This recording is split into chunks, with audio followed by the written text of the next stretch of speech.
What is up, everybody? We are on episode. Let's see how we do this. Episode one. Yeah, episode 16. Boom, did it. Anyway, let's hop right into it. The team wakes up from the previous episode. Strudel is back to normal. Um, Everybody's kind of just waking up around the camp. Spunk takes dingleberries in his coffee. Apparently, there's coffee. Adalia makes coffee for everyone, or tea, whichever way people like it. Pickles can't handle tea. She's like, don't give me coffee. She can't handle coffee. Don't give me coffee. It'll be a bad day. And I just want to know if that would be a bad day because she'll be on the toilet all day, or she'll be really hyper. I don't know. Coffee's disgusting anyway. Nobody should drink coffee. Uh the group heads out to see Ambrose's dad. So that's the big plan, is that they're going to go to Ambrose's dad. He's going to help them deal with whatever problem that they have. That is the current plan. So they head out towards that direction. While they're traveling, the group's kind of like doing whatever. Spunk is licking his arrows coated in poison. Now, I know grungs are poisonous, and I think in their stat block they let's find out.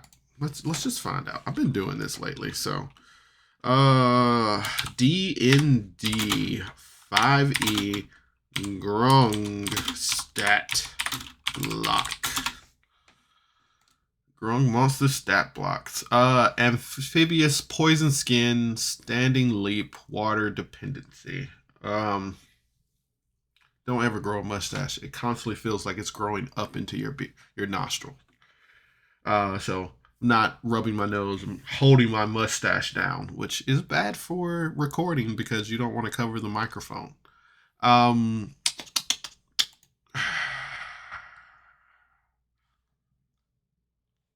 I thought I remember, but I'm not gonna make it anyway. Um, so Spunk, as a player, that's a really good idea if it's not in the book. But even if it is in the book, I love when players are like, this is the reason why this is happening. It's not just because it's an ability I can do. This is the reason that I can do this ability. So that is really cool that Spunk is like licking all his arrows to make them poisonous. Adalia, new PC. She has never been outside of Northwatch, so everything is like brand new to her. She's never seen the Force, so she's just like, this is beautiful. And Ferric tells that. Oh yeah, so I didn't put. I think Ferric is talking to Adalia here, and he kind of tells a little bit of his lore, which is, I don't. Ferric's the big monster, so it's just kind of like, how is this monster here? So when he tells his lore, it's real interesting. But Ferric tells that wherever he's from, there was a fire. That's how he tried to help with the fire, and that's how he lost his wings. A lot, man. Everybody so far has had such a great character backstories. And I feel like, so spoilers and everything, spoilers.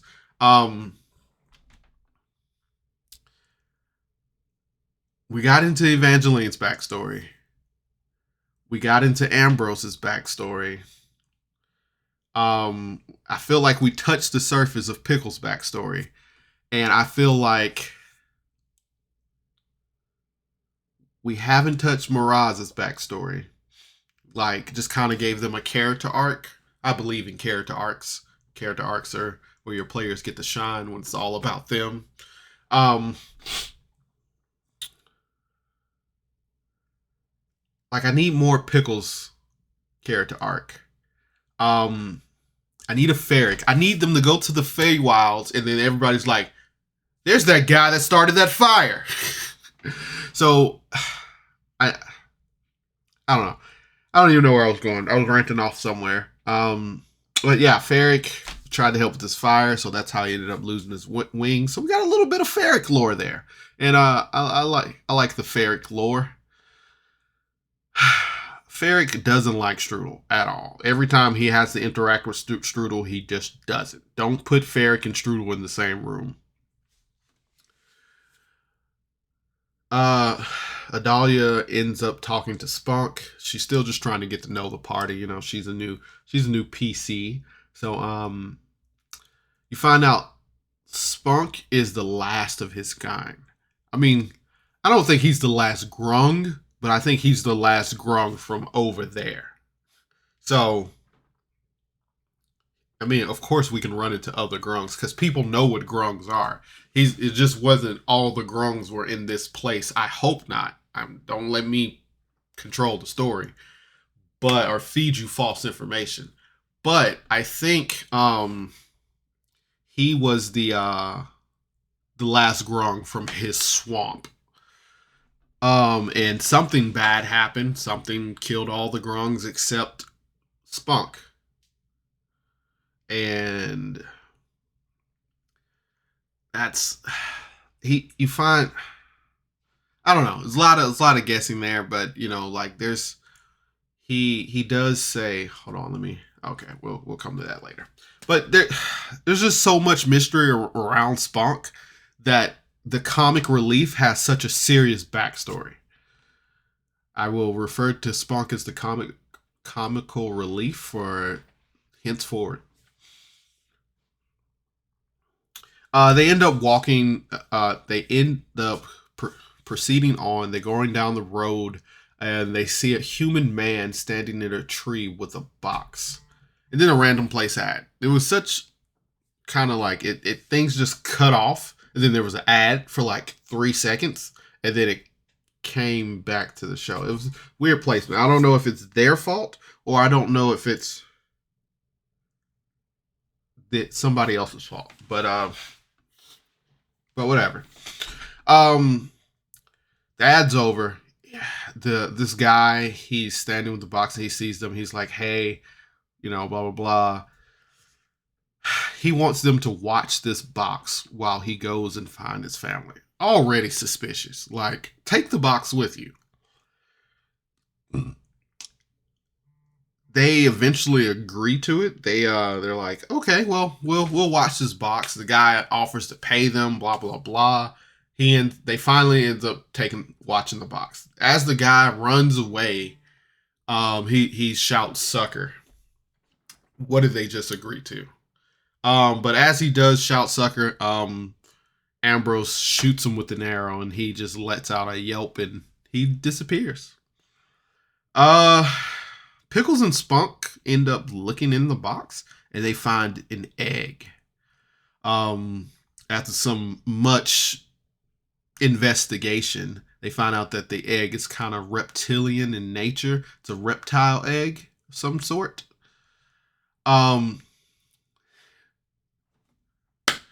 Adalia casts Speak with Plants. And we are introduced to the best character on Power Word Fail ever.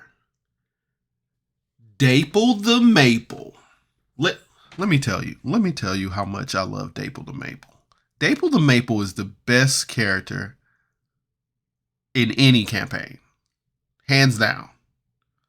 He's better than Heavy Arms Oliver. He's better than Nivitz Pozu. He's better than Jack Rackman. DAPLE the Maple. Don't fight. Don't. Can't change my mind. Fight me.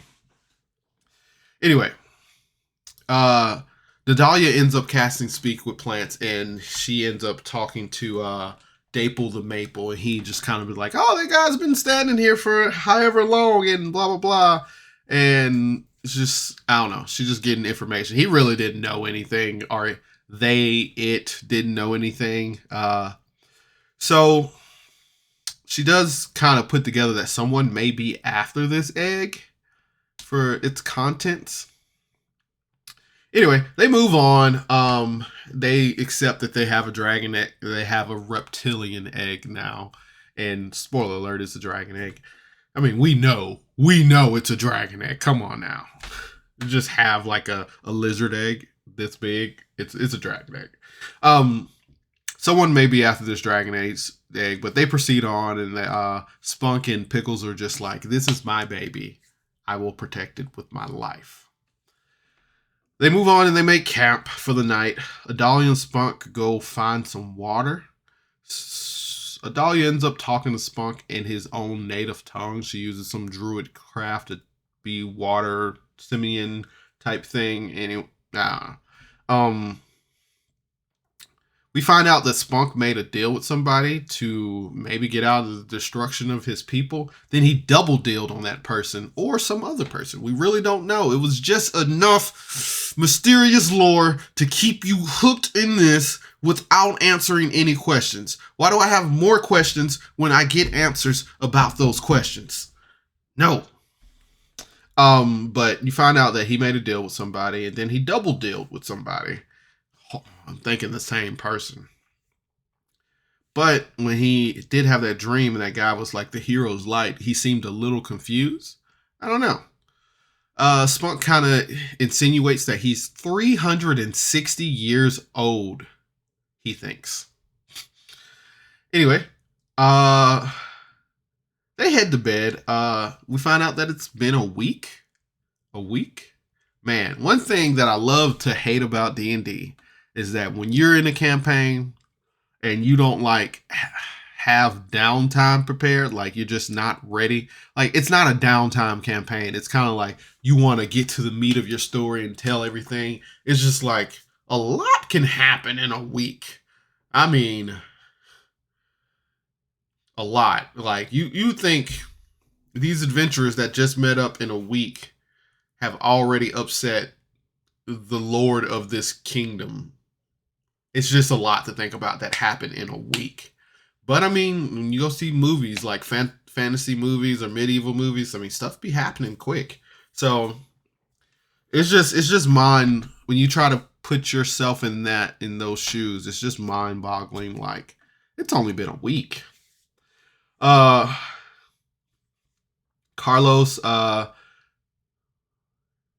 Adalia casts druid craft and asks about the weather. We find out that Carlos has a career in weather forecasting. That man can be a weather forecast with his eyes closed. But it's just they're messing around. I like when they do like little bits when they're messing with Carlos. It's always fun. Christopher talks to Miraz, and Miraz ends up apologizing, which I think is real crappy that Christopher had to go to Miraz to be like, hey, are we cool? To get an apology from Miraz. That just wasn't cool. But I mean, that's more of me not liking how the character is played versus like something bad. But that's I don't know. He could have just forgot about it because, you know, Christopher NPC syndrome, all that stuff, blah, blah, blah. There's a lot to do. Pickles is still with that egg. She refuses to leave the egg. She's like, you know, I'm its mom, so I got to protect it. Adalia's like, well, should we check on the egg? And Pickles agrees. They end up opening this box, and as they look into this box, they see that the dragon has hatched. And there's a little dragon, little baby dragon in there. Little baby dragon. And of course, that's how the episode ends. Now,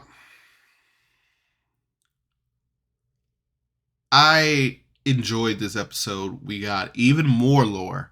Like, I mean, there's 6 characters.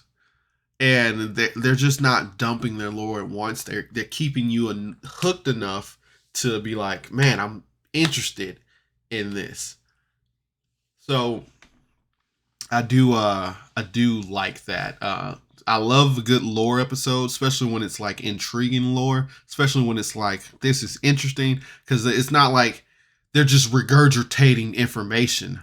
They are role playing into the scene that they are and adapting. Like when Ferric was with Adalia and he was like telling Adalia what happened it wasn't just like, this is a chance to tell my backstory. This was like, Ferrick is emotional and he's telling his piece, and he's leaving out things that might be embarrassing, that might be shameful, that might make him emotional.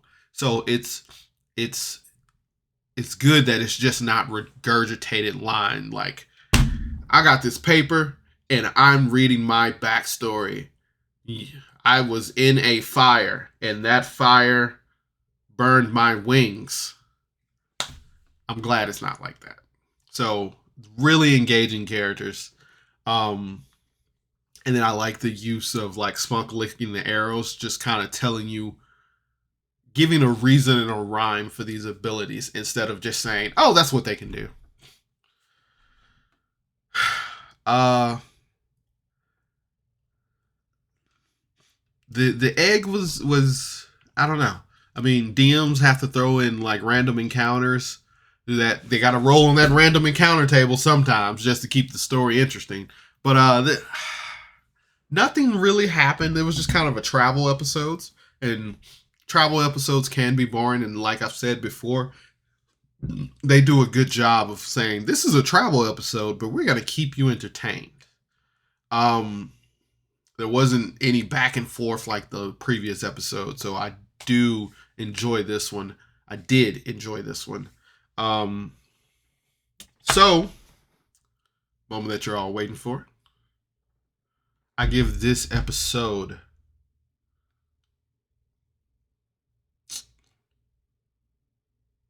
9 hit dice out of 10. 9 hit dice out of 10 for this episode. I thoroughly enjoyed it. It was the role play is off the chart. Carlos off the charts. Descriptions, whatever else you want. The lore dropping, the role play of the lore dropping off the charts. I give you a 9 out of 10. The only thing that threw me off, this is the third time that a randomly placed ad just kind of like, the transition for these ads is just kind of weird. But